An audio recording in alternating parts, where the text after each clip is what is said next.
4月初，花莲大地震，经济和观光拢受影响。为着要拼经济，花莲县府伫县内推出市场加倍券，予民众用现金100块换200块的消费券，希望这招会当振兴市场的生意。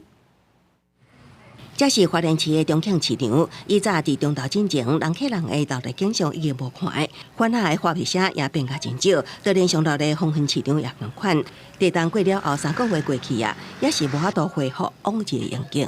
最近这段期间的人潮有恢复吗？还没有，大概差多少？还在谷底啊。差8成啊！差8成啊！差8成啊 OK。你看，你来到现在有看到很多人？没有。 地震了后，花莲的经济整体陷入困境，所以县府除了编列10亿要发振兴券，另外搁针对公司有市场推出加倍券方案，予民众用100块换200块民价的加倍券伫市场消费。第一波哈，从这个7月19礼拜5、礼拜62天，我们就要在14个公民有市场。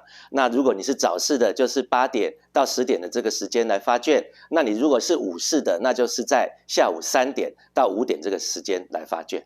市场加倍券的发放，互摊商看到希望，也毋过也有民众认为100块换200块伤少，更加希望唔通限制使用时间。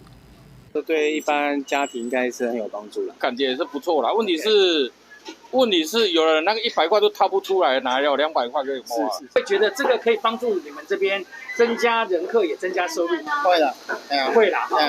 县府强调，筹集加倍券每人每日每市场限制兑换1摆，高只限这个市场使用，当日爱使用完无找钱，活动部分年纪国籍拢会当参与兑换市场加倍券。记者综合报道。